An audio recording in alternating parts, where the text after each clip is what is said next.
And when you turn those things into weapons, you become something that other species can't understand. The cantina had grown colder as the station's night cycle deepened.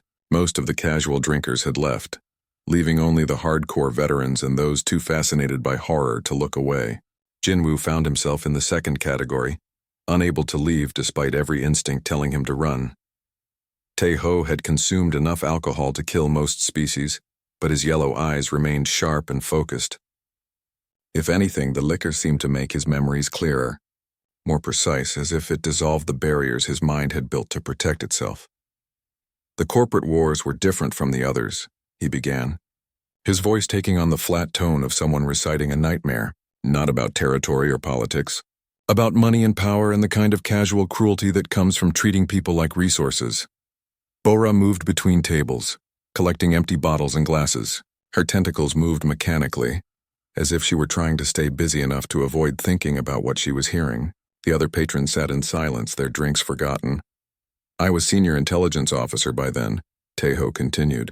The Alliance brass had decided I was an expert on human military psychology. They assigned me to observe and document human operations for strategic analysis. He laughed bitterly. They wanted to understand how to replicate human tactics with other species. They still thought it was about training and equipment. Jinwoo shifted uncomfortably in his seat. His uniform felt too tight, too warm, as if it were trying to strangle him. What was the corporate wars about? Titan Base was a civilian research facility, the alien veteran said. Independent scientists working on agricultural improvements for frontier colonies. Good people doing important work. But the facility sat on top of rare mineral deposits that 3 different corporations wanted to control. Tae-ho opened another bottle, his movements precise despite the alcohol. The corporations formed a consortium and seized the base. They took 200 scientists and their families hostage. Men, women, children, even elderly researchers who had dedicated their lives to feeding hungry colonists. The old alien's voice grew quieter, forcing everyone to lean closer to hear. The corporate executives made their demands through public broadcasts. They wanted legal recognition of their mining claims, tax exemptions for their operations, and immunity from prosecution for the hostage-taking. Standard corporate extortion, but on a massive scale. Jinwoo frowned. That doesn't sound like a military problem. Why not negotiate? The Alliance tried negotiation for 3 days, Tae-ho said. The corporate executives seemed reasonable at first. They allowed medical supplies for the hostages, permitted communication with families, even released a few children as a gesture of good faith. Bora had stopped working entirely now. She stood behind the bar, her tentacles wrapped around a cleaning cloth so tightly that her knuckles had turned white. Her large eyes reflected the dim lighting like dark mirrors. On the 4th day, the executives executed 5 hostages, Tae-ho said simply. They broadcast the killings live to demonstrate their seriousness. Old scientists who had spent decades trying to make life better for everyone, murdered to prove a point about corporate property rights. The cantina had become completely silent, except for the soft hum of life support systems. Even the background music had stopped, as if the station's computer had recognized that no artificial sound could compete with the weight of Tae-ho's words. That's when the Alliance called in the Human Black Operations Unit, the veteran continued. 3 specialists led by a man named Kyung-ho. I was assigned to observe and document their methods for future strategic planning. Jinwoo's throat felt dry. What did the humans do? Nothing at first, Tae-ho said. Kyung-ho spent 2 days studying detailed psychological profiles of each corporate executive. Not their business records or political connections, but deep personality analysis. Their fears, their insecurities, their cultural backgrounds, their family relationships, their personal weaknesses. The alien veteran drank slowly, as if the alcohol were medicine for wounds that would never heal. Mi Young was the psychological warfare specialist. She looked like a university professor, soft-spoken and thoughtful. She had advanced degrees in xenopsychology and interspecies communication. The kind of person you would trust to teach your children. Tae-ho's yellow eyes found Jinwoo's face. Mi Young spent those 2 days creating customized fear profiles for each executive. She identified the specific terror that would break each alien's mind most efficiently. Not generic fears, but personal nightmares tailored to individual psychology. Bora made a soft whimpering sound. She had encountered human psychological warfare specialists in her own military service, though never as their target. The memory of their clinical precision still haunted her dreams. Wu Jin was the interrogation specialist, the veteran continued. Young man, probably about your age. He had gentle hands and a kind smile. The sort of person you would ask for help if you were lost or frightened. But Wu Jin didn't interrogate for information. He interrogated to break minds systematically and permanently. Jin Wu felt sick to his stomach. How did they get to the executives? The base was heavily defended. They didn't assault the base, Taeho said. They infiltrated it. 3 humans against 50 corporate security guards and automated defense systems. But the humans didn't fight like soldiers. They fought like something that had studied the executives so carefully. They knew every weakness, every fear, every psychological pressure point. The old alien finished his bottle and reached for another with hands that trembled slightly. The first executive started having nightmares on the 3rd night after the humans arrived. Doxu, a financial coordinator from the Centauri Trade Guild. He began seeing things that weren't there, hearing voices that spoke his name in languages he didn't recognize. Jinwoo leaned back in his chair, trying to create distance from words that seemed to carry their own weight of horror. How did they make him hallucinate? They didn't make him do anything, Taeho said. Mi Young had studied Doxu's species psychology. She knew that his people developed paranoid delusions when exposed to certain sound frequencies during sleep cycles, so the humans introduced those frequencies into the base's environmental systems. The veteran's voice had taken on the mechanical tone of someone reading from a technical manual, but they didn't just use random sounds. Mi Young had recorded Doxu's own voice during public broadcasts, then modified the recordings to create conversations that never happened. Doxu began hearing himself making deals with entities that didn't exist. Bora dropped her cleaning cloth. Her tentacles shook as she poured herself a drink from a bottle she kept hidden behind the bar. The liquid was dark blue and smelled like ozone, emergency medication for psychological trauma. Within a week, Doxu was convinced that his fellow executives were plotting against him. Taeho continued. He began sending coded messages to corporate headquarters, warning them about conspiracies and betrayals that existed only in his damaged mind. The other executives found these messages and started wondering if Doxu was planning to betray them. The old alien looked around the cantina. Most of the remaining patrons had moved to the far corners, as if trying to escape the gravitational pull of his story. Only Jinwoo remained close, though his face had gone completely pale. The second executive broke 5 days later, Taeho said. Hamin from the Stellar Mining Consortium. Wu Jin had identified his primary psychological weakness. Hamin was terrified of being forgotten by his family, so the humans began intercepting and modifying his personal communications. Jinwoo's hands were shaking now. What did they do to his messages? They made subtle changes, the veteran said. A daughter's letter would be edited to remove one sentence about missing him. A wife's transmission would have casual references to their shared memories deleted. Nothing dramatic, nothing obvious. Just small alterations that made Hamin feel like his family was slowly forgetting he existed. Taeho drank again, longer this time. When he continued, his voice was barely audible. Hamin began sending increasingly desperate messages home, reminding his family of shared experiences, asking if they remembered important events, begging them to confirm that they still loved him. But the humans intercepted those messages too, and made them sound paranoid and demanding. The cantina's air recycling system seemed too loud now, creating a constant background whisper that made everyone nervous. Several patrons had left entirely, unable to tolerate the atmosphere of concentrated dread that surrounded Taeho's table. By the time Hamin's family responded with concern and confusion, he was completely broken, the veteran said. He was convinced that the humans had somehow stolen his family's memories of him. He spent his last days writing detailed accounts of every moment they had shared together, as if he could preserve their love through documentation. Jinwoo wanted to ask what happened to Hamin, but found he couldn't speak. His throat felt closed, as if his body were protecting him from knowledge too terrible to process. The other executives watched their colleagues descend into madness, Taeho said. They knew something was wrong, but they couldn't identify the threat. The humans were ghosts in their own facility, invisible and unti. The smoke in the cantina was thick and gray. It came from a dozen different worlds and twice as many species.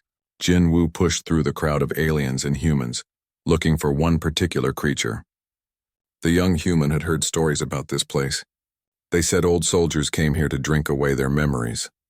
The Kepler-7 station spun slowly in the darkness between stars. It was neutral ground where anyone could dock. Pirates, merchants, soldiers, and worse all drank together here. The cantina never closed, and the bartender never asked questions. Jinwoo found his target sitting alone in a dark corner. The alien was bigger than most humans, with 4 thick arms and skin like black armor plates.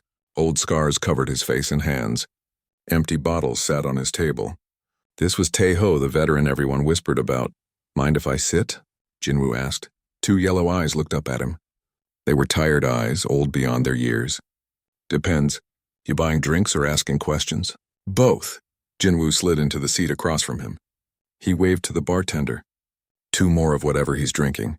The bartender was an alien with tentacles instead of arms. She moved gracefully between tables, serving drinks with practiced ease. Her name was Bora, and she had run this place for 20 years. She brought 2 bottles of clear liquid that smelled like burning metal. "So," Tae-ho said after taking a long drink, "another young human wants to hear war stories. Let me guess. You think war's exciting? You think soldiers are heroes?" Jinwoo nodded eagerly. "I heard you fought in 3 wars. They say you served with human units. I want to join the military, but I need to know what it's really like." Tae-ho laughed, but there was no joy in the sound. 3 wars. Yes. The Centauri Rebellion, the Void War, and the Corporate Wars. 15 years of watching humans fight. He finished his drink and stared at the empty bottle. "You want to know what it's like?" "Which part? The killing? The dying? The part where you realize the enemy isn't the worst thing you'll face?" "I want to know how humans fight," Jinwoo said. "Everyone says we're the best soldiers in the galaxy. They say other species fear us in battle." "Fear." Tae-ho repeated the word slowly. "Yes, they fear you, but not for the reasons you think." He looked around the cantina. In the far corner, a human sat alone, drinking quietly. The man was thin and pale, with dark circles under his eyes. Other patrons gave him space, as if something about him made them uncomfortable. "You see him?" Tae-ho pointed with one of his 4 hands. "His name is Hyun-ki. We served together. Good soldier, very good soldier, maybe too good." Jinwoo looked at the quiet human. "What's wrong with him?" "Nothing's wrong with him. That's the problem." Tae-ho ordered another drink. "But I'm getting ahead of myself. You want to hear about human wars? Fine. But these aren't bedtime stories, boy. These are the kind of tales that wake you up screaming." The cantina grew quieter as the night shift began. Fewer ships docked during station night. Most of the loud customers had left, leaving only the serious drinkers. Bora dimmed the lights and switched to softer music. Her tentacles moved in rhythm as she cleaned glasses. "First war I fought with humans was the Centauri Rebellion." Tae-ho began. "I was young then, stupid. I thought I knew what war was. My species had fought plenty of battles. We were strong, brave, honorable. We followed rules. We protected civilians. We treated prisoners well." He paused to drink. The clear liquid seemed to burn his throat, but he didn't flinch. "The rebellion started over mining rights. Corporate colonies wanted independence from Earth. Standard political dispute. Nothing special. The rebels had good weapons, strong positions, local support. They should have won easily." Jinwoo leaned forward. This was what he wanted to hear. Battle tactics, military strategy, heroic victories. I was assigned to a mixed unit. Half alien species, half human. The humans seemed normal at first. They joked around, played card games, complained about the food. Just like any soldiers. Their leader was a man named Min-ho. Calm, quiet, always thinking. He studied maps for hours, asked lots of questions about local customs and psychology. Tae-ho's yellow eyes grew distant. "The rebels hit us hard in the first week. We lost 2 ships and had to retreat to Proxima Station. Old mining facility, barely functional. The rebels surrounded us. They had 10 ships to our 1. Better weapons, more supplies. They demanded surrender." "What happened?" Jinwoo asked. Min-ho called a meeting. All officers present. He spread out station blueprints and asked about rebel psychology. What scared them? What made them angry? What were their cultural taboos? Tae-ho shook his head. We thought he was planning psychological warfare. Standard stuff. Propaganda broadcasts, maybe some deception tactics. Bora moved closer, pretending to clean a nearby table. She had heard parts of this story before, but never the complete version. Other patrons also drifted nearer, drawn by something in Tae-ho's voice. The siege began 3 days later. The rebels expected us to fight normally. Ship-to-ship combat, boarding actions, defense positions. Instead, the humans did something else. They started playing music through the station's communication system. Human children singing lullabies, soft, innocent voices echoing through every corridor. Jinwoo frowned. That doesn't sound scary. It wasn't scary at first. The rebels laughed about it. They thought the humans were trying to annoy them or break their concentration, but the singing never stopped. Day and night, children's voices filled the darkness. And while that music played, humans moved through the station like ghosts. Taeho finished his drink and immediately opened another. His hands were shaking slightly now. They knew every pipe, every wire, every maintenance shaft. They had studied the station blueprints until they could walk blind through any section, and they used that knowledge to become something that wasn't quite human anymore. The cantina was very quiet now. Even the background music seemed muted. Jinwoo realized that several other patrons were listening, their faces showing recognition and old fear. The rebels tried to board us 6 times. Each time they found empty corridors and that soft singing. Then the accident started happening. Airlocks opened unexpectedly. Power systems failed. Gravity turned off in critical moments. The rebels began finding their own people unconscious in strange places with no memory of how they got there. Taeho looked directly at Jinwoo. Want to know what happened next, boy? Want to hear how your people won their first victory? Because I promise you, it's not what you expect. Taeho stared into his drink for a long moment. The clear liquid reflected the dim cantina lights like tiny stars.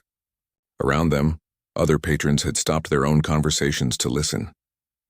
Even Bora had abandoned her cleaning to focus on the old veteran's words.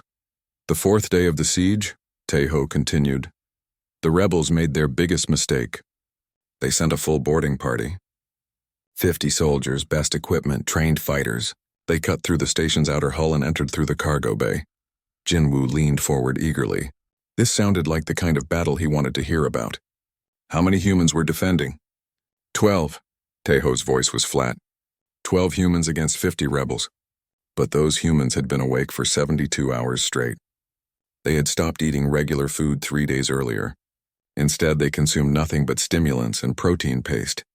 Their eyes had become bloodshot and hollow. When they moved like predators. The alien veteran took another drink. His 4 hands trembled slightly as he remembered. Minho had divided his people into 3 teams. Sojin led the demolitions group. She was a small woman with gentle hands and a soft voice. She looked like someone who might teach children or tend gardens. But she had spent those 3 days turning maintenance equipment into weapons. Bora moved closer, her tentacles curling with nervous energy.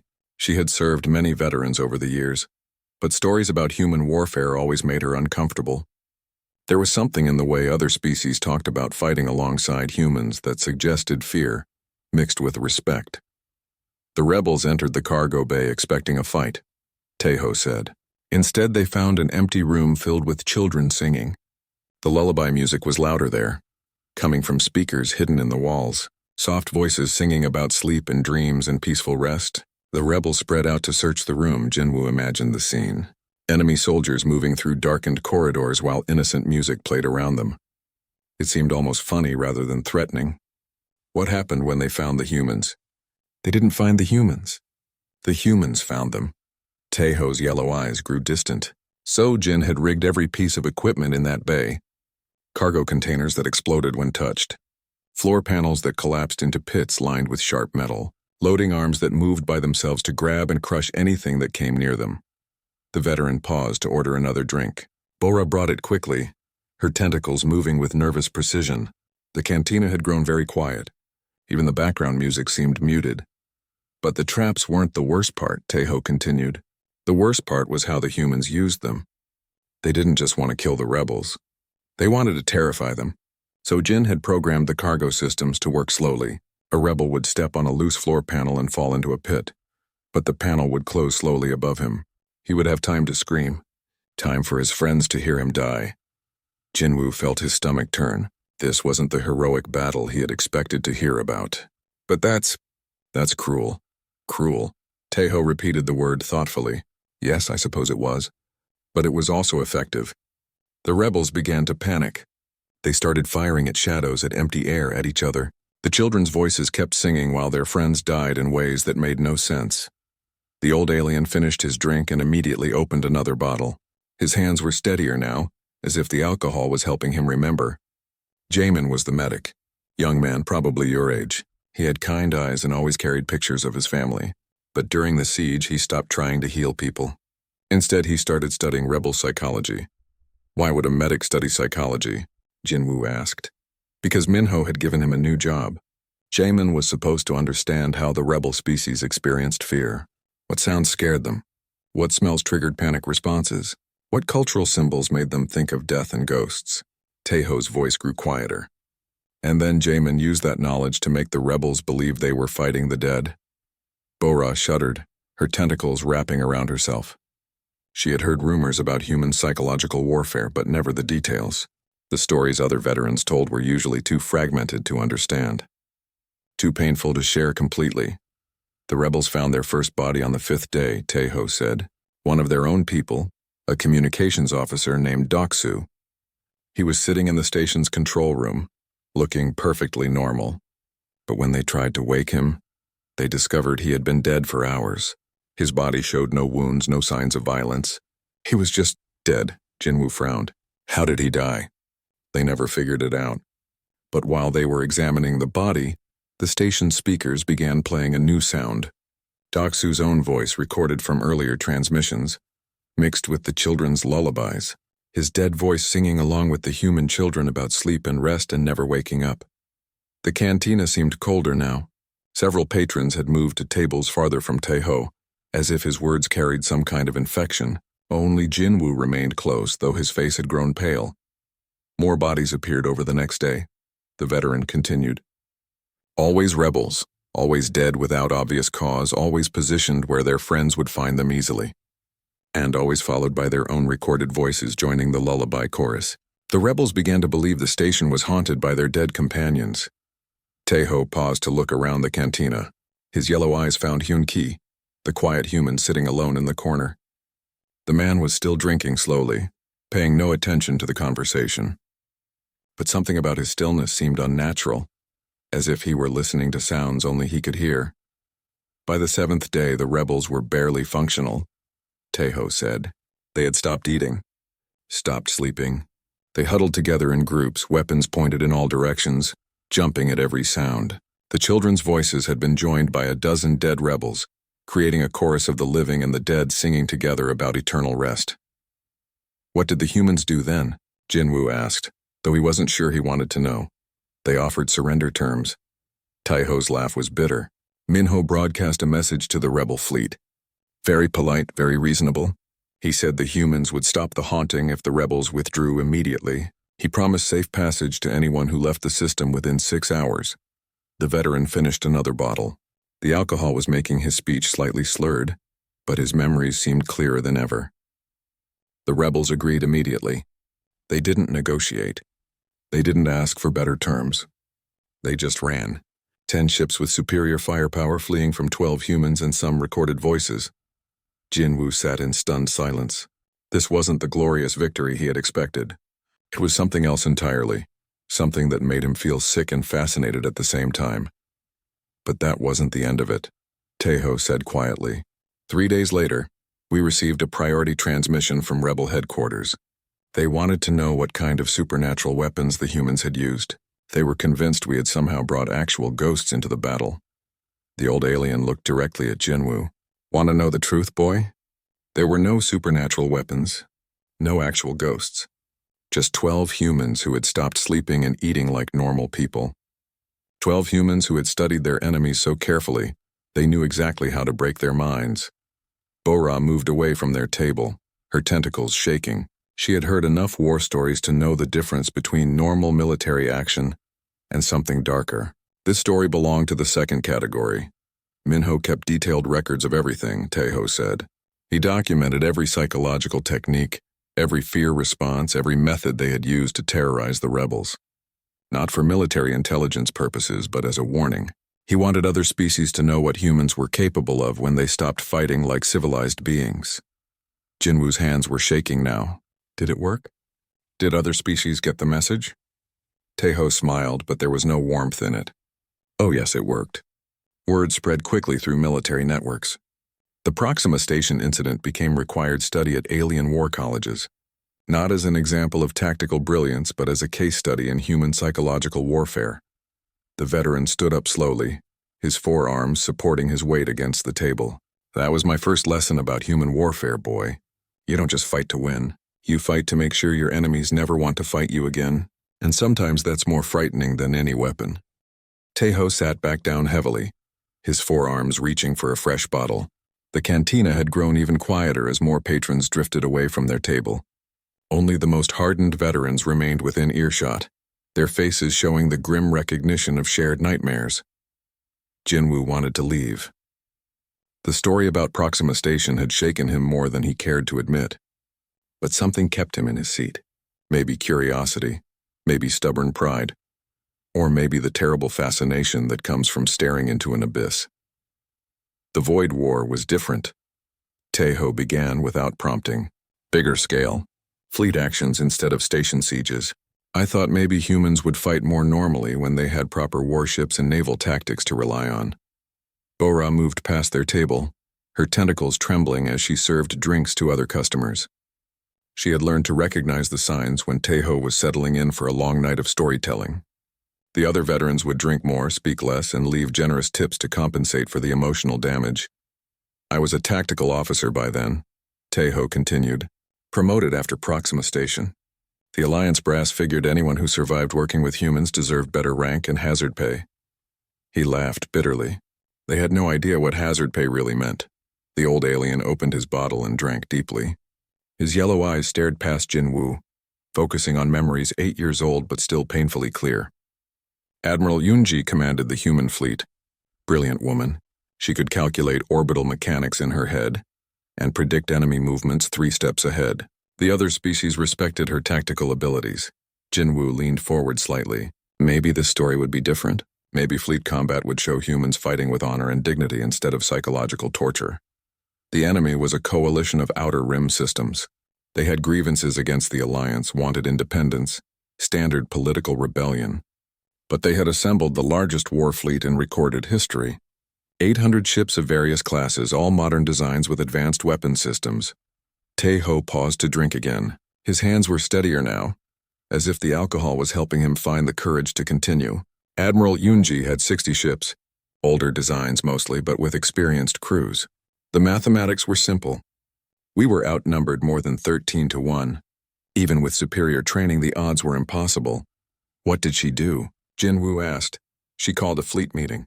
All captains, all senior officers. I attended as part of the intelligence staff. The veteran's voice grew quieter. Yunji stood at the front of the briefing room and explained the tactical situation. She showed casualty projections, supply limitations, strategic disadvantages. Very professional, very calm. Bora had stopped pretending to work. She stood near the bar, her tentacles wrapped around herself, listening despite her obvious discomfort. Other patrons had formed a loose circle around Tejo's table, drawn by the terrible gravity of his words. Then Admiral Yunji asked a question, Tejo said. She wanted to know how many officers had families back home. Children, spouses, parents they cared about. About 40% raised their hands. She nodded and made notes on her data pad. The alien veteran finished his bottle and reached for another. His movements were becoming more deliberate, more careful, as if he were handling something fragile and dangerous. The next question was about personal messages. Yunji wanted to know if anyone needed time to record final transmissions to their loved ones. She said the fleet communication system would be available for personal use during the next 6 hours. After that, all channels would be dedicated to combat operations. Jinwoo felt a chill run down his spine. She was planning suicide attacks. Not suicide attacks, Tejo corrected. Suicide attacks imply desperation, loss of control, emotional breakdown. What Admiral Eunji planned was something else entirely. It was calculated, methodical, and completely voluntary. The cantina's background music had stopped. Even the mechanical sounds of the station seemed muted, as if the entire facility were holding its breath. Hyun-ki, the quiet human in the corner, had turned slightly in his chair. His dark eyes reflected the dim lighting like still water. Captain Dong-hyun commanded the heavy cruiser Seoul's Pride, Tejo continued. Good ship, experienced crew, strong weapon systems. He was also a father of 3 children and grandfather to 2 more. During the 6-hour communication period, He recorded individual messages for each family member. The veteran's voice had taken on an odd quality, as if he were reciting a lesson learned by heart. Dong Hyun's messages were not emotional. He didn't cry or express regret. Instead, he told each family member specific things he was proud of about them. He gave advice for future challenges they might face. He shared memories that only they would understand. Jinwoo realized his hands were clenched into fists. What happened during the battle? The enemy fleet approached in standard formation. They expected conventional naval engagement, ship-to-ship combat at maximum range, followed by boarding actions if necessary. Instead, Admiral Yoon-ji ordered all human vessels to set collision courses with enemy ships while charging their reactor systems to critical overload. Tae-ho drank again, longer this time. When he continued, his voice was barely above a whisper. But here's the part that still gives me nightmares. Before ramming their targets, each human captain broadcast their personal messages on all frequencies, including enemy communication channels. The old alien looked around the cantina. Every face was focused on him now, even those of species that normally showed no expression. The enemy fleet found themselves listening to hundreds of humans saying goodbye to their families. Calm voices talking about love and pride and hope for the future. Fathers telling children to study hard and be kind to others. Mothers reminding daughters to take care of their health and follow their dreams. Bora made a sound that might have been a sob. Her tentacles were wrapped so tightly around herself that their tips had turned white. Several patrons had moved even farther away, as if Tae-ho's words carried some kind of contagion. Captain Dong Hyun's final transmission was him humming a lullaby, while the soul's pride accelerated toward an enemy battleship, Tae-ho said. The same song he used to sing to his children when they couldn't sleep. His voice was steady and peaceful, as if he were tucking them into bed instead of piloting a ship toward destruction. Jinwoo found it difficult to breathe. The cantina felt too small, too warm, too full of ghosts and memories that weren't his own. The collision began 7 minutes after the personal messages started broadcasting. The veteran continued. 18 human ships made successful ramming attacks before the enemy fleet began to retreat. Each impact was preceded by a human voice saying goodbye to someone they loved. Tae-ho finished another bottle and stared at the empty glass. The enemy casualties were relatively light. Maybe 200 ships damaged, 50 destroyed, but the psychological impact was devastating. The surviving crews reported that they could still hear the human voices days later. Peaceful goodbyes echoing in their minds. The old alien looked directly at Jinwoo. Want to know the truly frightening part, boy? Admiral Yoon-ji had calculated this outcome precisely. She knew the enemy fleet would retreat after witnessing the ramming attacks. She knew the psychological trauma would prevent them from regrouping effectively. She had turned her officers' love for their families into a weapon of war. Jinwoo's voice came out as a croak. How many humans died? 437, Tae-ho said immediately. I have the exact number memorized. Admiral Yoon-ji made sure every surviving officer knew the cost of victory. She said it was important to remember the price of using human emotional bonds as tactical weapons. The veteran stood up again, this time moving toward the bar. But the war didn't end there, boy. The enemy coalition surrendered 3 days later, not because they lacked ships or supplies, but because their crews refused to fight humans again. They were traumatized by the memory of those final messages. Bora served him another drink with shaking tentacles. Her voice was barely audible when she spoke. I knew some of those enemy crews. They still have nightmares, still hear human voices saying goodbye in languages they don't understand. Tae-ho nodded grimly. The victory at Kepler's Edge became required study at military academies across the galaxy. Not as an example of tactical brilliance, but as a case study in asymmetric psychological warfare. Admiral Yoon-ji had proven that humans could weaponize their own capacity for love and sacrifice. Jinwoo stared at his untouched drink. The liquid seemed to reflect distorted images of burning ships and peaceful voices. Did Admiral Yoon-ji survive the battle? Oh yes, Tae-ho said. She survived to fight in 2 more campaigns. Each time, enemy fleets would surrender rather than face her forces. Her reputation had spread throughout the galaxy. Other species began calling her the Ghost Admiral because her enemies preferred to believe they were fighting something supernatural rather than accept what humans were actually capable of. The veteran returned to his seat, moving slowly like an old man despite his alien physiology. That was my second lesson about human warfare, boy. You don't just fight with weapons and tactics, you fight with everything that makes you human. Love, sacrifice, family bonds, personal honor. The cantina felt colder now, as if Taeho's words had drained warmth from the air itself. Jinwoo sat rigid in his chair, no longer eager for war stories. The young human's face had grown pale and drawn, making him look older than his years. Around them, the few remaining patrons huddled over their drinks like survivors of some terrible disaster. Taeho had stopped counting his bottles. The clear liquid no longer seemed to affect him, as if his alien physiology had adapted to process alcohol as efficiently as it processed nightmare memories. His forearms moved with mechanical precision, opening containers, drinking, setting them aside. One more story, he said without prompting. The last war I fought alongside humans. The frontier skirmishes, they called them. Nice clean name for something that changed my understanding of what it means to be alive. Bora had abandoned all pretense of working. She sat behind the bar, her tentacles wrapped around herself, drinking her blue medication in small, careful sips. Her large eyes remained fixed on Taeho, as if she were watching a dangerous animal that might attack at any moment. I was considering retirement by then, the veteran continued. 15 years of observing human warfare had left me with enough nightmares to last several lifetimes. But Alliance Command offered me one final assignment.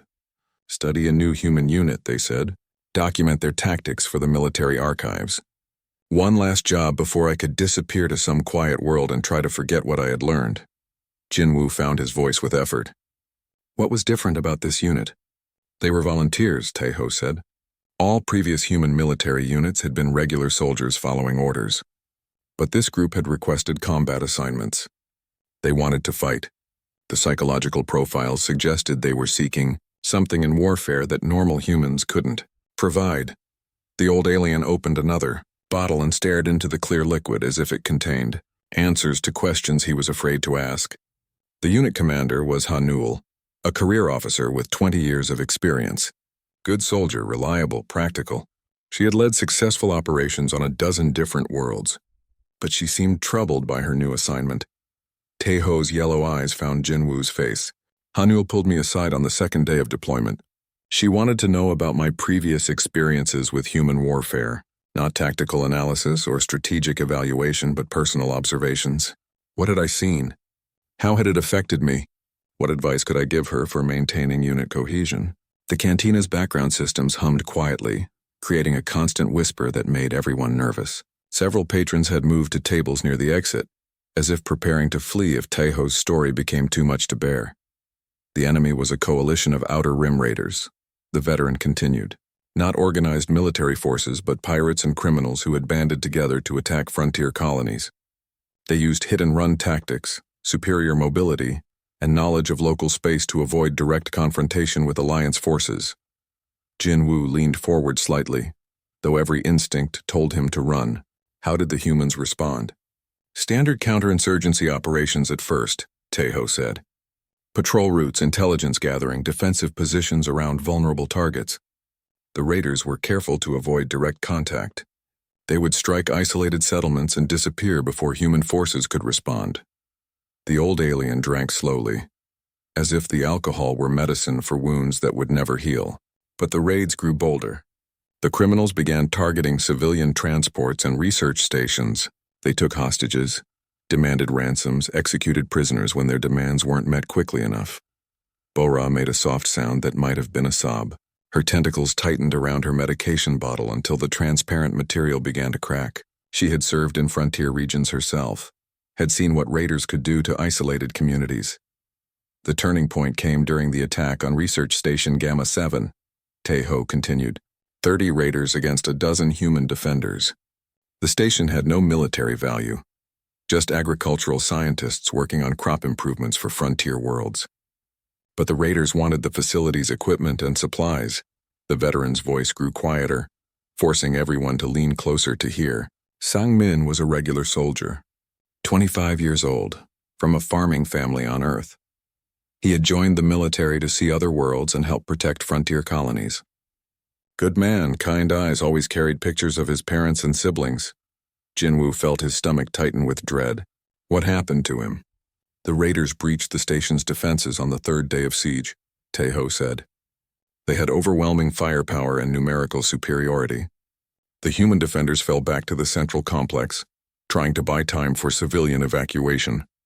Sang-Min was positioned at a critical access point, holding off 10 raiders with a standard pulse rifle. The old alien finished his bottle and immediately opened another. His hands were steady now, as if the alcohol had finally reached some therapeutic threshold. The raiders concentrated their fire on Sang-Min's position. High-energy plasma bolts, armor-piercing rounds, explosive charges. The defensive barrier he was using disintegrated under the assault. Taeho paused to look around the cantina. Hyun-Ki, the quiet human in the corner, had turned in his chair to face their table. His dark eyes reflected the dim lighting like still water, and something in his expression made Jinwoo's blood run cold. Sang-Min took a direct hit to the chest. The veteran continued. Plasma bolt that should have killed him instantly. The energy discharge stopped his heart and collapsed his left lung. He fell behind his ruined barrier and lay still for several minutes. Jinwoo's voice came out as a whisper, but he survived. He got back up, Taeho said simply. Stood up, picked up his weapon, and continued fighting.